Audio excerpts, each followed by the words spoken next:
Germany entered the Second World War believing that modern war would demand total sacrifice.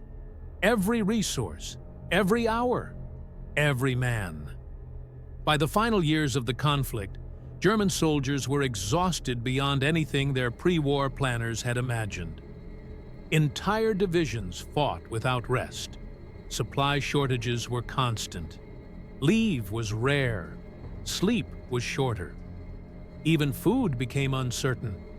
So when thousands of German prisoners of war were transported across the Atlantic and brought to the United States, they expected captivity to be harsher than the front. What they encountered instead would quietly shock them. Not because of cruelty, not because of punishment, but because of baseball. This is the story of how a simple game revealed something far more unsettling to Germany's soldiers: that America was fighting a different kind of war altogether.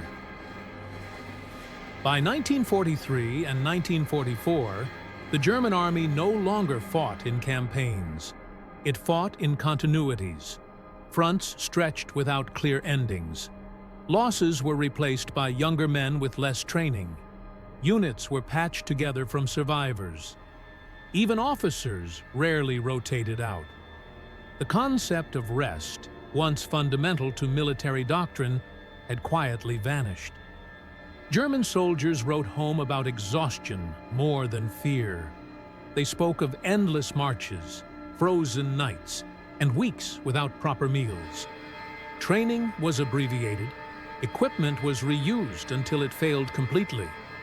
War had become permanent. The German system had been designed for speed and decisive victory. It had not been designed for endurance, and endurance was exactly what the war now required. When German soldiers were captured, many expected conditions to deteriorate even further. Nazi propaganda had long depicted American captivity as brutal and humiliating. Stories of starvation and mistreatment circulated freely. Instead, the journey itself became the first surprise. Prisoners were given regular meals during transport. Medical checks were routine. Even during long Atlantic crossings, rations were predictable and sufficient. Still, most assumed this was temporary, a deception before harsher realities. They were wrong. Upon arrival in the United States, German prisoners were distributed to hundreds of camps spread across the country, from Texas to Wisconsin, from Arizona to New York. Many camps were located far from any coastline or major city. Quiet places, farming regions, open land. The first thing prisoners noticed was the absence of urgency. American guards were not frantic. Schedules were orderly. Supplies arrived on time. Infrastructure appeared permanent rather than improvised. Barracks were solid. Kitchens were well equipped. Medical facilities were clean and functional. For men accustomed to improvisation and scarcity, the calm itself was unsettling. Life in the camps followed a predictable rhythm. Prisoners woke at regular hours. Meals were consistent and adequate. Red Cross inspections were frequent. International conventions were visibly respected. But what unsettled many German prisoners most was not the food or shelter. It was the time. There was free time. Afternoons without mandatory labor. Evenings without emergency drills. Days that ended without exhaustion. Some prisoners assumed this meant the Americans were careless or inexperienced. Then they noticed something else. In several camps, German prisoners reported the same moment. They were walking near the perimeter fence, or standing outside their barracks, or working on light duties. And nearby, American soldiers were playing baseball. Not training drills, not physical conditioning, but a game, uniforms loosened, gloves worn casually, laughter, shouting, applause. To German eyes, this was incomprehensible. Back home, soldiers were rationed down to minutes.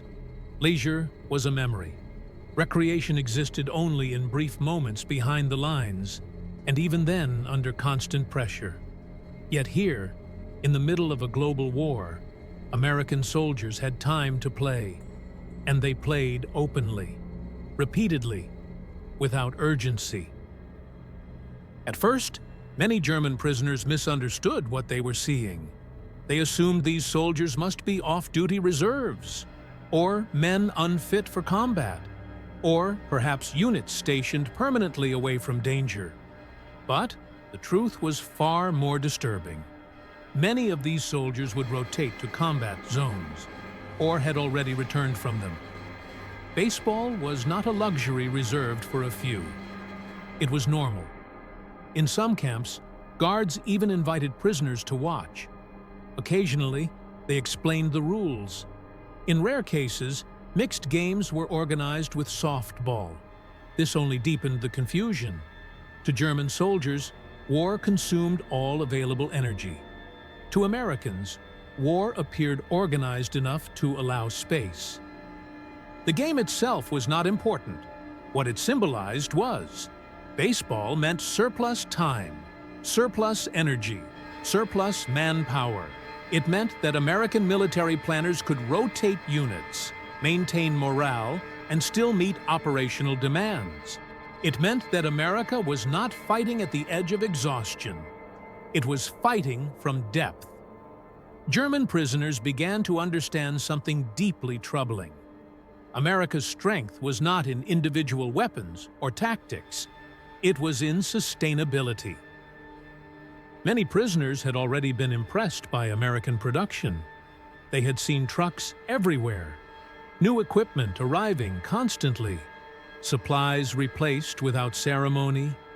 But baseball revealed something production figures could not. It showed that America's system was not strained. Factories back home were producing weapons faster than they were being lost. Training pipelines were full. Logistics flowed uninterrupted. The war was expensive, but it was affordable. For Germany, every loss was felt immediately. For America, losses were absorbed. Baseball was the visible proof. Some German prisoners wrote letters describing camp life. While censored, many references slipped through.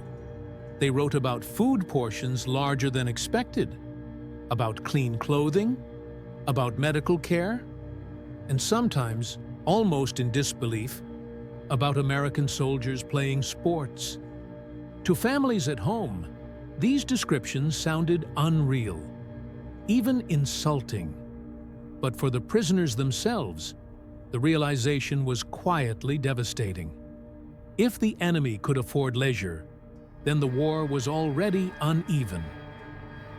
Historians often focus on battlefield shock, but captivity produced a different kind. German prisoners were not broken by cruelty.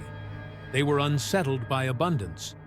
They were shocked that Americans could fight a global war and still preserve normalcy. Baseball did not humiliate them. It demoralized them, because it suggested that no matter how hard Germany fought, it was always catching up and never succeeding. As months passed, more prisoners came to the same conclusion. The outcome of the war would not be decided by bravery or sacrifice. It would be decided by endurance, by systems that could replace men, equipment, and morale indefinitely. Germany had prepared for decisive battles. America had prepared for time. And time was now the decisive weapon. Years later, former German prisoners recalled their captivity with mixed emotions. Many admitted that it was during imprisonment that they first realized the war was lost. Not after defeat, not after surrender. But while watching baseball, they had expected captivity to confirm American brutality. Instead, it confirmed American capacity. History does not always change direction in moments of violence. Sometimes it changes quietly. Sometimes it changes when one side realizes that the other is not rushing, that it is not desperate, that it has time. For German prisoners of war, the most unsettling sight of the Second World War was not a weapon. It was an enemy who could afford to play. And in that moment, many understood something they had never been prepared for. The war was already decided, not on the battlefield, but in the space between games.